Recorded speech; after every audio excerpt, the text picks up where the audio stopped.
CNN. Just a few days ago, some believed House Speaker John Boehner might negotiate with the Democratic president a sweeping deficit reduction deal in the ballpark of $4 trillion.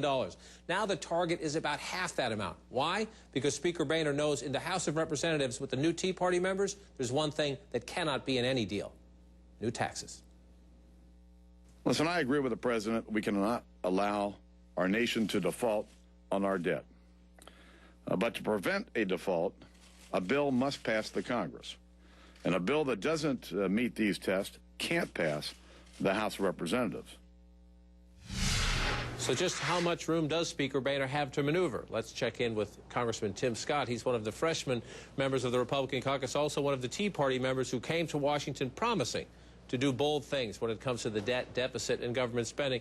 Congressman, let me start right there, because Speaker Boehner was saying today, you know, I want to negotiate with the president, I want to cut a deal, but I have to be able to pass it in the House of Representatives. How short of a leash is the Speaker on because of the demands of freshmen like yourselves and other members of the Tea Party? I wouldn't say that the Speaker's on a leash at all. Here's what I hear the Speaker saying consistently, and that these are things that we agree with. Number one, the staking the ground is simply this, that the $2.4 trillion increase must have a $2.4 trillion offset in spending over the next 10 years. And number two, we simply cannot increase taxes. Now, when you say no higher taxes, is that higher rates, or does that also mean closing loopholes, taking away, say, tax deductions for the big oil companies? Is that okay with you? I think that we ought to look for parity in our corporate tax environment, and one of the ways that you do that is by lowering the top rate and eliminating some of the loopholes. Without question, we'd like to see all things on the table, so there's nothing that is a sacred cow that is a no. We do look for parity. So, in other words, if we are going to have a reduction of the rates and we're going to close some loopholes, we do not want to increase additional revenues in that scenario. You heard from the president today, who essentially said, I'm willing to give you cuts in spending. I'm willing to go to my party for cuts in Medicare and Social Security. The Republicans got to give something. He was essentially saying, I hear these guys, and he didn't use your name, but essentially I hear these guys going around the country saying, send me to Washington, I'll cut spending, I'll work on the deficit. The president saying, here's your moment. Are you willing to give him something? This has to be a compromise after all. I think our message to the president and to everyone else is very clear and very simple. There is not a revenue problem in Washington, D.C. There is a spending problem. There is a problem with priorities. We simply do not have those.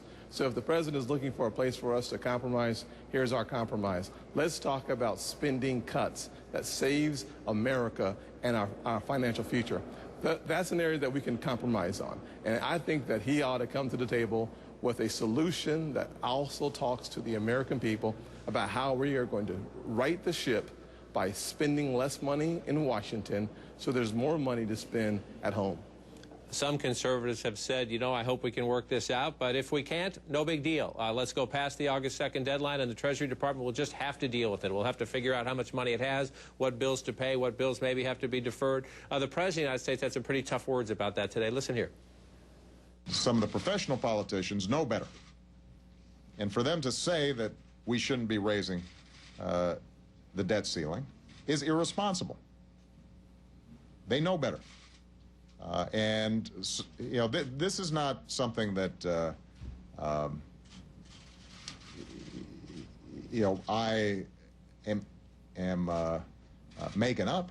This is not something that Tim Geithner's making up. Do you agree with the president on that point? There's no question that the necessity of a deal is very important. What it takes to get that deal is more important. So there's no question that we have to do what's in the best interest of Americans long term. Having an increase in the debt ceiling has to be tied to absolute spending cuts. It should include statutory limitations on what we can do discretionary from a discretionary perspective, and it ought to include a balanced budget amendment. So we agree that this is not a game, that we are talking about the future of America. And to the extent that our president simply does not sit at the table and talk about the long-term viability of our economy and of our republic, I don't understand. Now, the president hasn't said he would resort to this, but there are some who say that if there is no deal, that the president has constitutional powers and essentially he can just go and continue spending money without authority from the Congress. I want you to listen to your own words here when this possibility came up back home. My position is that is an impeachable act from my perspective. There's lots of things that people say, are you going to would you impeach President over that? I'm like, I said, no. But this is catastrophic.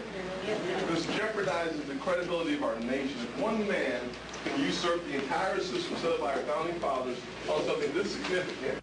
It would be an impeachable offense in your view? I'll say this, that certainly we've stirred up a hornet's nest, no question about that. Ultimately, when you listen to Senator Schumer and Geithner talk about ways for the president to go around Congress, we have to make sure that there's a line in the sand, and the line is simply saying this. It's a warning. We want to make sure that the president stays at the table with Congress and finds a way to do what's in the best interest of the American people. All you have to do is open the Constitution, go to Article 1, Section 8, and it says very clearly, Congress and only Congress has the authority to borrow money. But you believe that if he went otherwise, it would be an impeachable offense? I certainly think that it would be the war of the ages. It would start the process that we would not want to go down unnecessarily. And so it's very important for us to send a clear and concise message. Let's stay at the table and let's get this deal done. Do you believe there'll be a deal by the end of the week? Well, not by the end of this week, no. I think we're going to have to go a little closer to August the 2nd and even perhaps a couple of days after August 2nd to make this happen. Congressman Tim Scott, freshman from South Carolina. Sir, appreciate your time tonight. Thank you, John. In a new interview, former Alaska Governor Sarah Palin says she is confident she could win a national election. But will she run? That's next.